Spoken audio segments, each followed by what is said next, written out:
بسم الله الرحمن الرحيم الحمد لله حمدا كثيرا طيبا وباركا فيه والصلاة والسلام على أشرف الأنبياء والمرسلين وعلى آله وأصحابه أجمعين وبعد.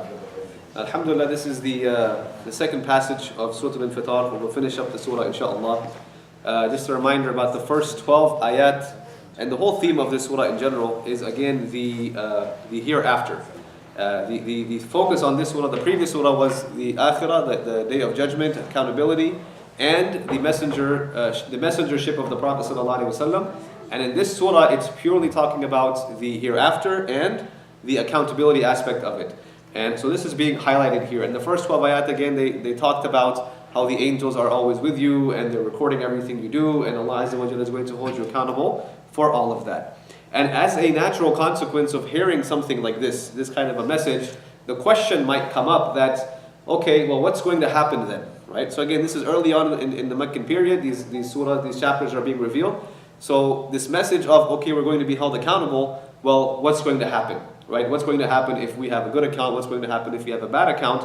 And this is the continuation or the answer to that question that might come up in this passage where Allah subhanahu wa ta'ala, He starts off by saying, أعوذ بالله من الشيطان الرجيم إن الأبرار لفي نعيم وإن الفجار لفي جحيم يصلونها يوم الدين وما هم عنها بغائبين. And the rough translation of this is, indeed, the righteous will be in pleasure, in na'im, and the fujjar, the wicked, will be in the hellfire. They will enter to burn therein on the day of account, of recompense, and never therefrom will they be absent, meaning they will never be non-visible, they will never be non-present from that location. So again, it's kind of the answer to that question. Now here's what's going to happen. Those who are righteous, those who are not righteous, those who were considered wicked. So Allah Azza wa Jalla here divides people up into two groups, right? And there's going to be two major groups, right? Those that are going to paradise for eternity, and those that are going to the hellfire for eternity. And so these are the two major groups, and within them there's obviously those that will spend portions of their time in the hellfire will be taken out, those who had iman. But this is talking strictly, purely about those who will abide eternally in either place. And the reason we know that is because the word fujjar is used, and right after that Allah Azza wa Jalla said they will never be absent from the hellfire. So these are only the people that were the rejectors, that rejected Allah, His messengers, and the day of judgment, and therefore refused the message of Allah and refused to submit to Allah subhanahu wa ta'ala. The consequence of that will be eternity in the hellfire, as Allah subhanahu wa ta'ala has mentioned. Al-abrar, they will be in the pleasure, right, in the na'im. So what is abrar? Abrar is the plural of the word bar, which means someone who does lots and lots of good, who's known to do lots and lots of good, acts of obedience, submission to Allah subhanahu wa ta'ala, to the point where it becomes kind of a habit for this person, or it's a characteristic of this person, that he does good, that he abides by what is righteous, or and so on and so forth. This is what bar means. And we have this word, is used in different forms in the Quran as well. For example, we have the concept of birrul walidain. To your parents, you have to treat them with birr, which is also, goodness, and lots of goodness. And one of the names of Allah Azza wa Jalla as well is with this, is formed with this word. But they are going to be in na'im. And Allah Azza wa Jalla here, He leaves it general, right? He says in a pleasure, something that's going to be full of bliss, full of happiness, full of pleasure. And that's because even though many of the pleasures of Jannah are described in the Quran, and we read about them in Surah An-Naba, and so on and so forth, they're mentioned in the Quran. The reality is that it's an eternal place of residence, and the blessings therein are countless. There's no limit to what's going to be in paradise. There's no limit to what kind of experiences people are going to have. And so there really is no way to describe it in a way that's limiting, that's all-encompassing, right? There's no way to really describe it in that way. So Allah Azza wa Jalla here just mentions one thing about the righteous, and that they will be in the na'im.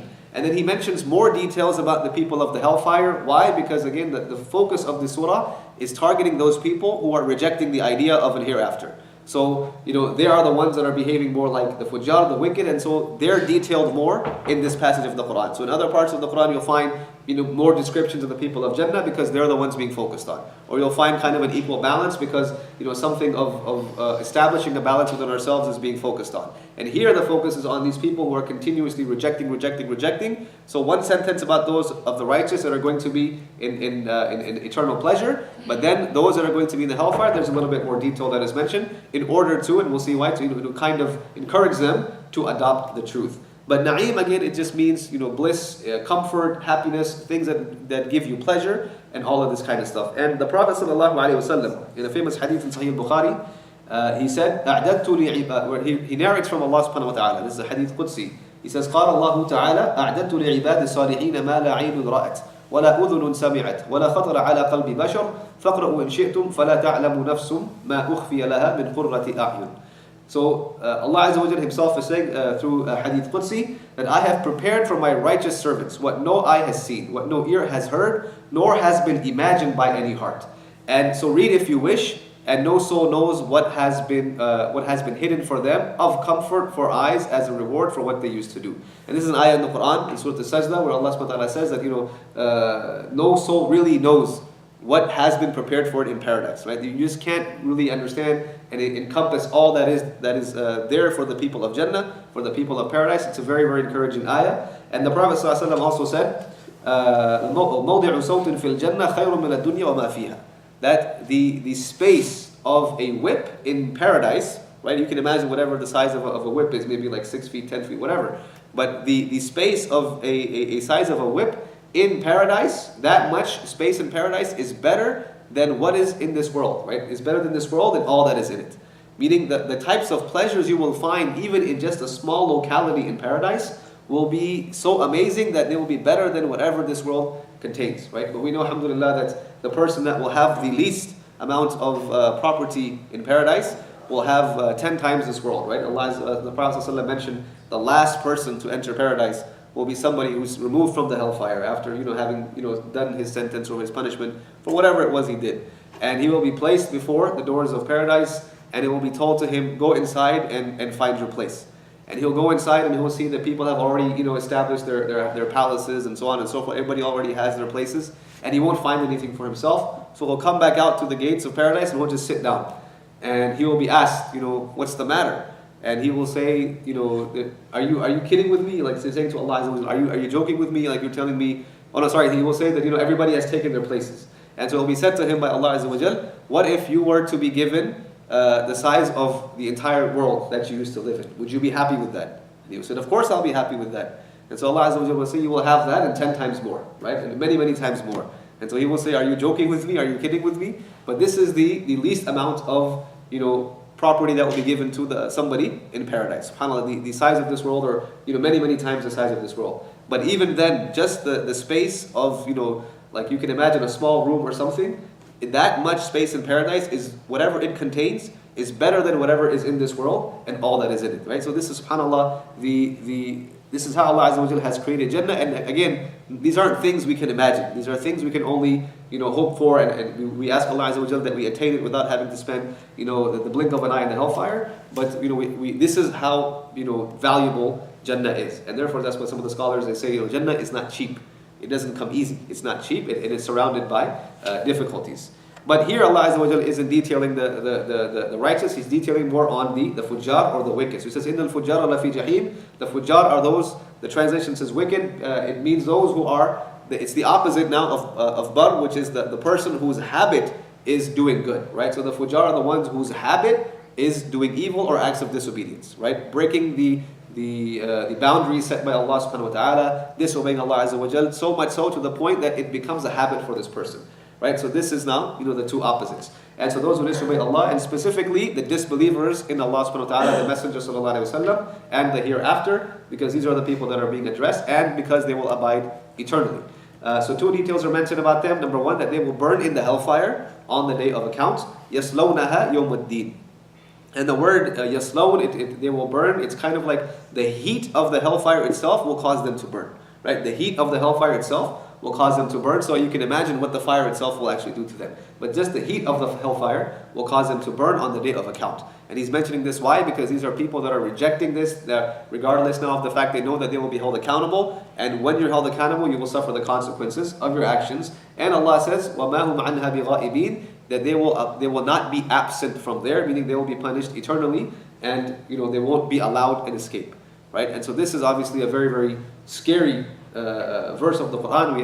Allah Azza wa Jalla at point uses both ayat or verses of hope and verses of fear, because at some point in time when a person recognizes the truth and refuses to accept, right, no amount of hope may be able to kind of pull them towards the truth, but the fear might, right? The consequences and the fear of what might happen might be able to do that. So Allah Azza wa Jal is not shy to mention anything, and he clearly mentions the reality of what's going to happen that day. Right? So those that continue to reject and they die upon that, then as Allah subhanahu wa ta'ala has said, that they will abide eternally in the hellfire. And this is for the people who reject completely.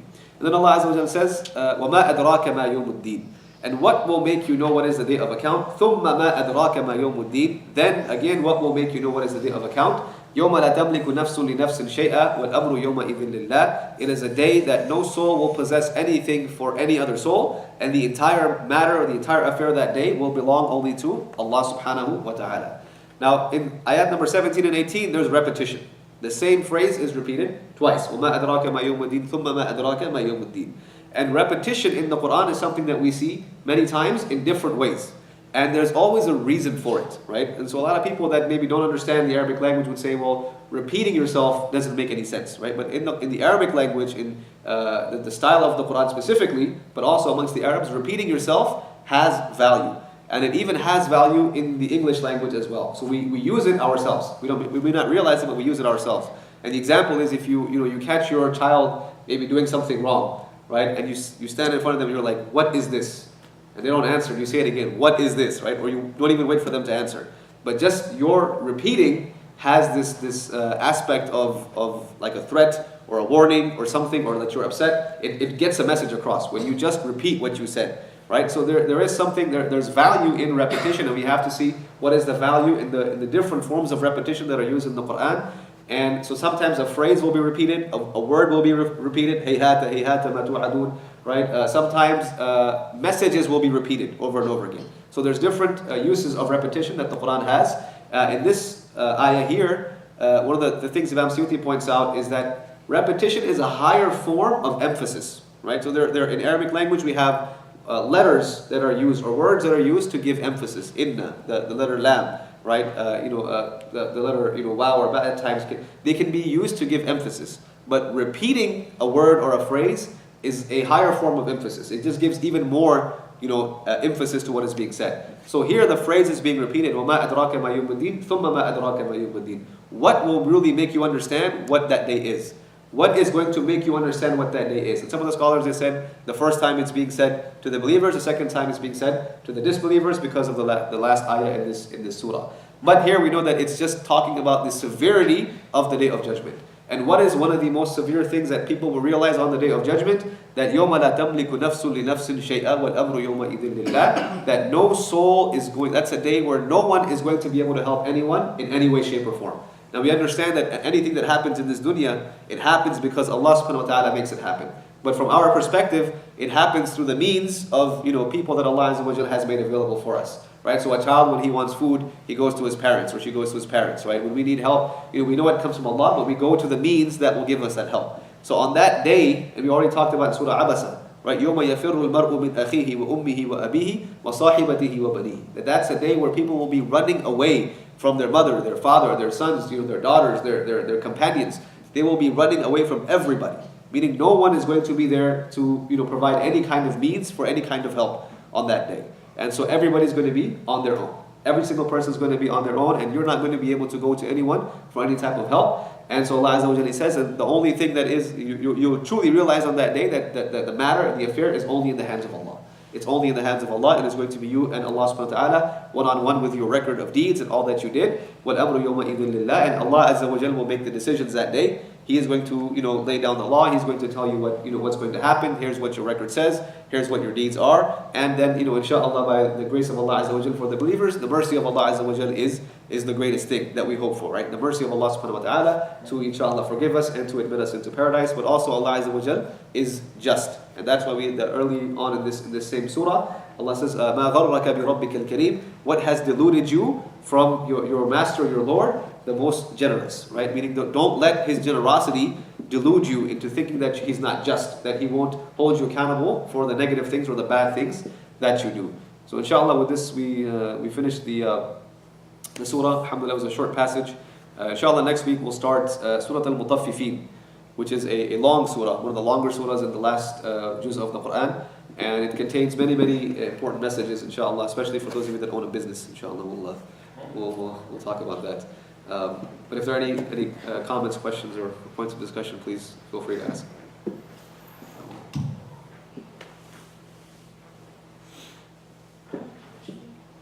Yes. Yeah. Okay, so you were talking about paradise, right? So I heard that a baby has his paradise under his feet or something like that. Oh, al-jannatu tahta aqdam al-umm. There's a hadith which is narrated that paradise lies beneath the feet of the mother. I don't think this is an authentic hadith, but the message that it is kind of giving is a message that's in the Quran as well, right? That you're supposed to serve your parents, be there for your parents. The Prophet ﷺ and other authentic hadith mentioned the virtue of the mother, right? 3 times that more than the father, meaning you should be there for the service of your mother, and it's one of the ways by which you can attain paradise. So this hadith in and of itself, Allahu Alam, I don't think it's an authentic hadith, but the message it is giving is the right message, and that is that through the service of your parents, right, especially your mother, you can attain paradise, along with you if you have iman and no other types of major sins and so on and so forth. Does that make sense? Inshallah.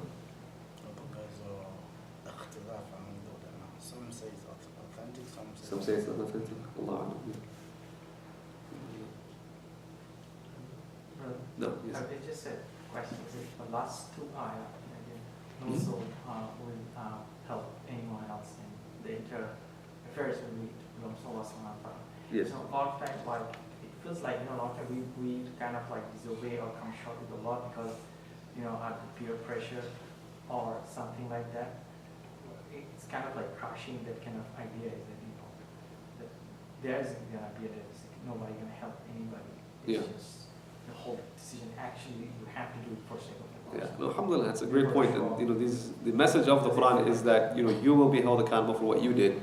And I think one of the kids last time asked the same question about so Shaitan will tell you, will whisper to you to do things, but at the day of judgment, he's going to say, I didn't make you do anything. I just whispered it. I just gave you the ideas and you did it. So, and it's a very beautiful point, mashallah. So when it comes to things like peer pressure, falling into doing whatever everybody else is doing just because everybody else is doing it, or because they think it's cool, or because they think it's right, or because they tell you to do so. Again, the Muslim has to be, take a step back and think about everything from the point of view of the deen. And, especially in today's times, in the environment that we live in, a lot of times we do get pressured into maybe doing things which might not be in line with the teachings of the Prophet ﷺ. So we always have to look at it from that perspective. And, as the Prophet ﷺ, told Abu Bakr radiallahu anhu, that, what do you think about, the 2 of us, the third of which is Allah subhanahu wa ta'ala, when they felt scared because people were coming after them, right? And so, if Allah is with you, then nobody can truly harm you or do anything. And there are many hadith that give this point, that even if the entire world gathered against you to harm you with something, they would not be able to harm you with anything except what Allah has already written for you. And if the entire world gathered together to benefit you with something, they would not be able to benefit with you with something except which Allah has already written for you. So you're right. These things kind of crush the idea of peer pressure and things like that. But it takes willpower on the part of us to trust in Allah subhanahu wa taala and to make the right decisions. So, Jazakumullah khair. Good point, mashallah. Can you go more into the word fujjar? So, how does it compare to fasiqun, kuffar, and other levels of unbelievers and so forth? So it's being used as the opposite of bar here in al-abrar, which is the people whose character or habit becomes that they always do good, or they kind of navigate towards what is right. Habitually. And so on the opposite end, it's being used for people that always kind of cross the limits and go forward. So in this same surah in the beginning, Allah says, وَإِذَا الْبِحَارُ فُجِّرَتْ, right? So when the oceans, they overflow their boundaries. So there's a limit that's being set, and there's just constantly, crossing those boundaries. So that the same word is used, actually that's an interesting thing, I guess, in the surah. The same word that's being used for the oceans to kind of cross their boundaries and, and overflow is the same word that's being used to refer to these people and their habit of going beyond the limits that are set for them. So the fujjar. So that's kind of what it means, is the people that are consistently going beyond the limits. And fajr would be someone who does such a thing, and fujjar, it's an emphasized form of the word. So consistently, over and over again, it becomes a habit for them to go, this kind of things. Tafsir means something else, I guess, in modern day Arabic, which is to blow up, right? Fujirat, so they do it to blow up. So or you can think of it that they're always exploding towards what is wrong or something. Barakallah feek. Yes. Can you remind us of some of the ways in which or the disbelievers, they don't believe in the hereafter? I mean, what are some of the signs that might be a disease in the heart? So there's the one that's being addressed here is outright denial or rejection, because they didn't understand this concept at all. They didn't have this concept at all that there is a life after death, and so they made fun of this. In many places in the Quran, it's addressed that they just made fun of it. That after we've died, our bones have turned to ashes. We're going to be put back together. They sarcastically said these things. So they didn't have a concept at all that we're going to, and there's people called dahriyun or whatever that think that we're just going to live in this life and that's it. Nothing comes after that. And there's still people that think this way today. Another reality that existed was people that understood that this was the truth. They understood that this is the messenger of Allah sallallahu alaihi wasallam. They understood that this teaching is coming from Allah Himself, but they still chose to reject it because of some own personal arrogance or things like this. So they didn't want to lose their power. They didn't want to lose their authority.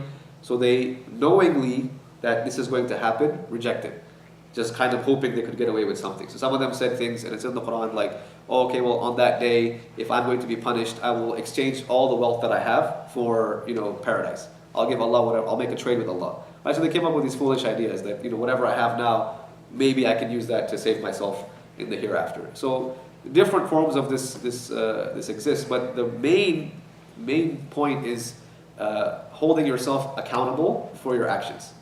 And recognizing that the bad that you do has consequences and the good that you do has rewards, right? If you truly, are doing it for the right reasons, which is for the sake of Allah, for the sake of God, because He has created you to be able to do all of these things. So the whole idea, the main idea is being held accountable.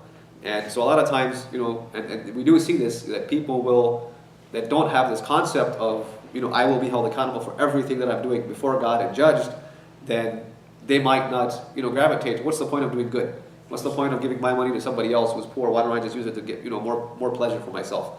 Why should I share my belongings when these are my things? And, why should I treat this person good when I can, put them down and feel better? So, there's all of these kinds of, it becomes a very bad characteristic. It can become a very bad characteristic of a person if they don't realize that they're going to be held accountable for something. And this is what we see kind of in the Quran, right? Always over and over again that, have good character, treat your parents well, treat your neighbor kindly, take care of the orphan. Why? Because these are things that have a positive reward, not only in the hereafter, but also in this world, but mostly in the hereafter, because that's where you're going to be forever, right? But if you don't treat them kindly, the opposite is you're treating them badly, or you're neglecting them.